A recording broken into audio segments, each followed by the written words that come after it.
C'est ça. Quand tu écoutes la voix de Dieu et que tu fais ce que Dieu te dit, il y a un résultat. Écoutez ce que le Saint-Esprit vous dit. Marchez selon le Saint-Esprit. Vivez selon le Saint-Esprit.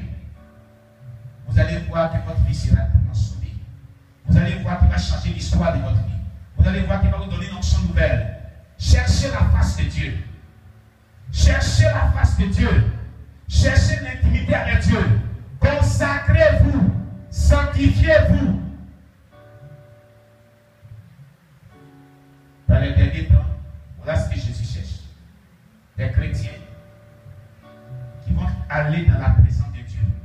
Qui vont être dans la présence de Dieu, sortir de la présence de Dieu, aller évangéliser.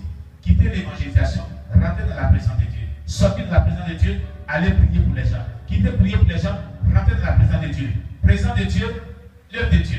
Présence de Dieu, l'œuvre de Dieu. Présence de Dieu, l'œuvre de Dieu. Voilà ce que Dieu veut. Voilà ce que Dieu veut. Je ne dis pas que tu ne vas pas aller travailler. Parce que Jésus dit celui qui ne va pas, on ne doit pas manger. Amen. Mais je veux dire que Dieu a besoin de toi dans sa présence et engagé dans son œuvre. C'est tout. Tu peux faire tes activités. Mais il faut savoir marcher avec le Saint-Esprit. Et ce que Dieu te dit est préliminaire, est primordial, pardon. Ce que Dieu te dit est primordial. Passe en première position. Ne mets pas cela en arrière-plan. Alléluia. Dieu, ce qu'il te dit sur ta vie, ce qu'il te demande, fais-le d'abord. Fais-le d'abord. Dieu d'abord. Dans la semaine, Dieu t'a dit quoi? Il t'a dit quoi? Qu'est-ce qu'il t'a dit? Il t'a parlé, tu as entendu sa voix. Il t'a dit de faire quelque chose. Il paraît qu'il y a beaucoup de personnes. Ça fait 2 semaines, 3 semaines, 1 mois, ils n'ont pas encore entendu la Dieu les parler. Quel est ce chrétien? Ça fait combien de mois, combien de semaines, combien de jours, tu n'as pas encore entendu la voix de ton Dieu, de ton papa? Ah, donc tu ne parles pas de ton papa. Tu n'es pas bon, hein? Tu n'es pas gentil, hein? Tu ne lui parles pas même. Tu as entendu la voix de Dieu depuis quand?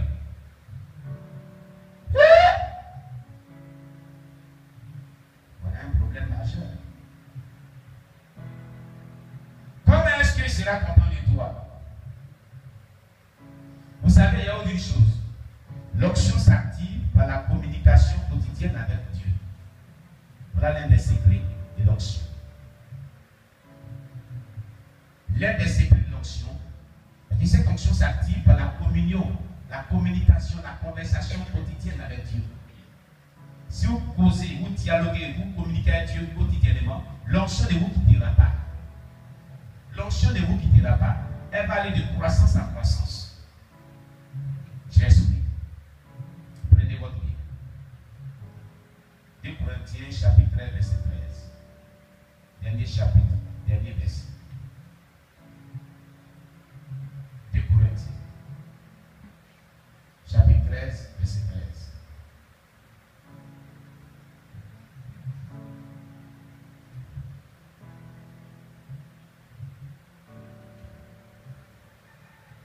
Amen. Il a dit que la grâce du Seigneur Jésus-Christ, l'amour de Dieu et la communication du Saint-Esprit soient avec nous tous. Ils ont dit soit avec les pasteurs. Hein? La communication du Saint-Esprit soit avec les pasteurs seulement. Vous tous c'est qui? Vous tous c'est qui? Voilà.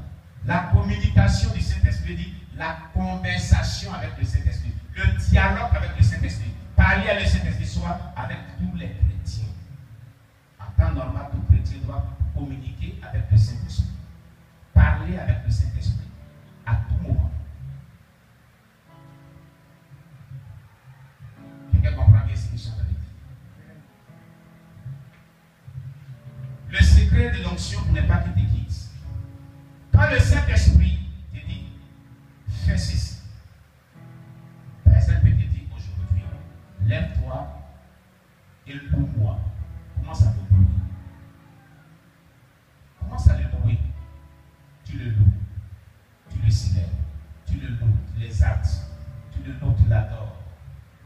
Tu le loues, tu le glorifies. Tu le loues, tu le loues, tu le loues, tu le loues. Et quand tu finis de le louer, comme il le souhaite, maintenant, toi, tu le dis, j'ai fini de te louer. Qu'est-ce que je dois faire encore? Il t'avait parlé, non? Toi, maintenant, tu lui parles en retour. C'est une communication. Un exemple d'une communication avec le Saint-Esprit. Il te dira, tu as fini de me louer, voilà ce que je vais te faire. Il te donnera encore quelque chose à faire. Et ce qu'il va te dire de faire, tu le fais. Lorsque tu as besoin de le faire, tu le fais comme il le veut. Et lorsque tu finis de le faire, tu lui dis, j'ai fini. Qu'est-ce que je dois faire encore? C'est comme cela. Il te dira, va évangéliser. Tu finis d'évangéliser. Tu lui dis, qu'est-ce que je dois faire encore? Il te dira, fais ceci. Regardez, la question qu'on pose après avoir fait quelque chose, qu'est-ce qu'il doit faire? Qu'est-ce qu'il doit faire? Qu'est-ce qu'il doit faire encore?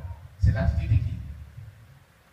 Un esclave qui est soumis à son maître. L'esclave dit, maître, tu fais quoi encore? Après avoir accompli une tâche, maître, qu'est-ce qu'il doit faire encore? Maître, qu'est-ce qu'il doit faire encore? Maître, qu'est-ce qu'il doit faire? Celui que Dieu tue puissamment, il a l'attitude d'un esclave. C'est pour ça que la Bible dit, moi, esclave de Jésus-Christ. Alléluia. Lorsque vous communiquez avec le Saint-Esprit, l'onction s'active. Lorsque vous êtes soumis au Saint-Esprit de cette manière, l'onction s'active. Et vous vivrez dans la sainteté pure. Parce que vous ne faites pas ce que vous voulez. Vous faites à chaque pas, à chaque instant, à chaque étape, à chaque instant de votre vie, ce que Dieu vous dirige à faire. Vous êtes pleinement dans la volonté de Dieu.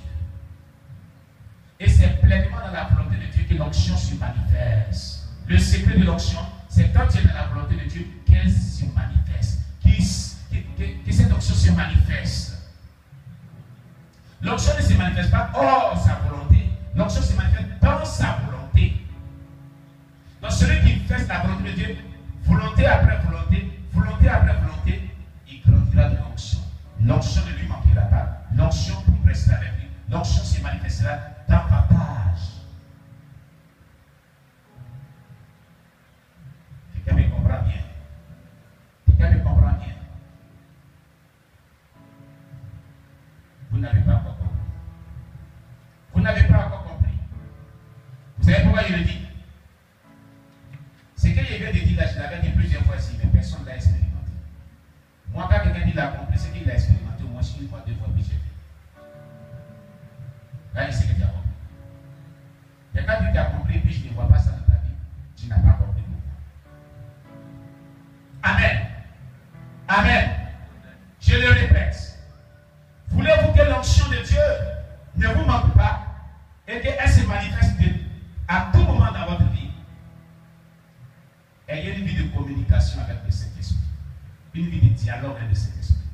Une vie qui est soumise au Saint-Esprit. Soyez un esclave et qu'il lui soit votre maître. Ayez l'attitude de l'esclave et lui soit votre maître. Qu'il règne sur vous, que vous soyez assujettis au Saint-Esprit. Amen.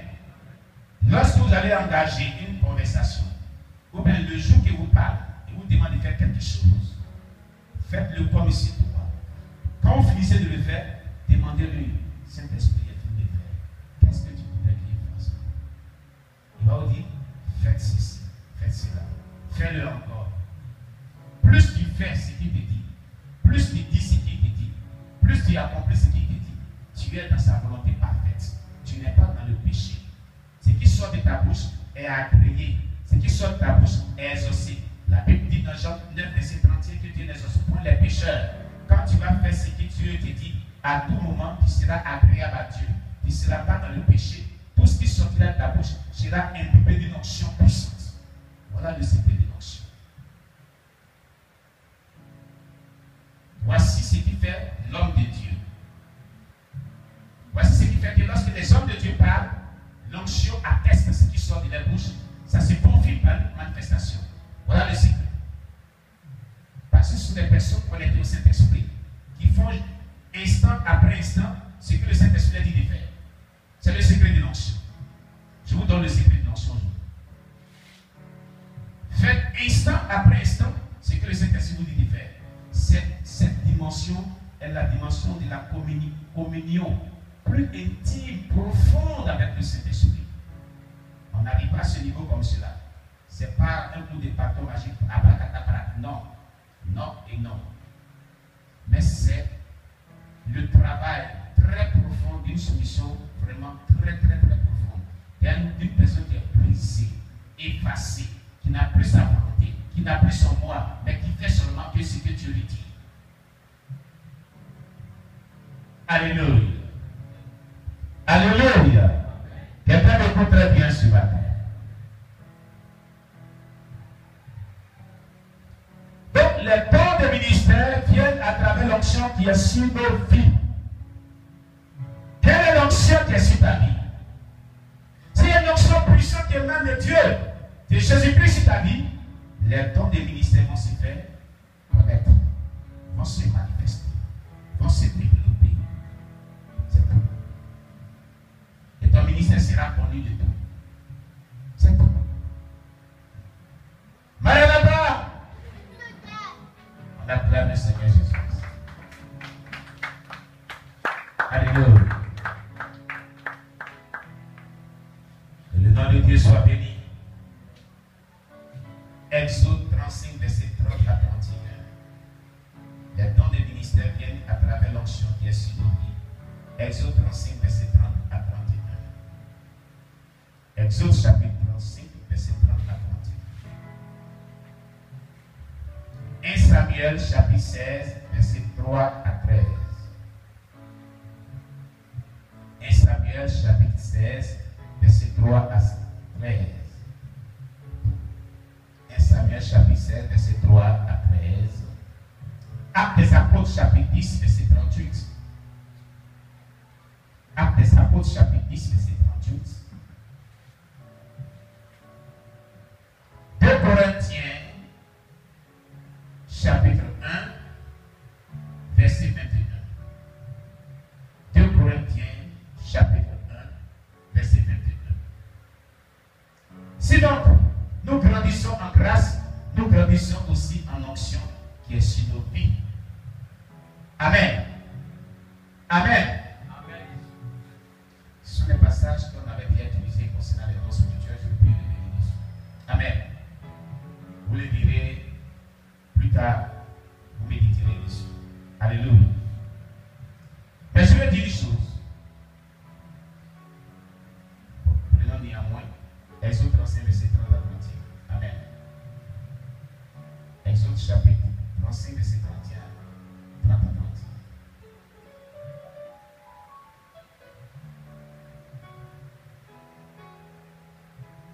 31. Amen. Il est dit, Moïse dit aux enfants d'Israël, sachez que l'Éternel a choisi Bethsaléel, fils d'Uri, fils de Hur, de la tribu de Juda. Il l'a rempli de l'Esprit de Dieu, de sagesse, d'intelligence et de savoir pour toutes sortes d'ouvrages. L'onction qui était sur sa vie, c'était pour faire toutes sortes d'ouvrages. Alléluia. Donc, comme on le dit, l'onction qui est, les dons des ministères viennent à travers l'onction qui est sur notre vie. Dieu avait rempli Bethsaléel de son esprit. On a mis son onction sur lui pour être habile dans toutes sortes d'ouvrages. Alléluia. Pour être utilisé dans un domaine spécifique. Alléluia. Dans l'onction vient sur nos vies et faire connaître les dons spirituels, les dons ministériels, les dons dans lesquels on peut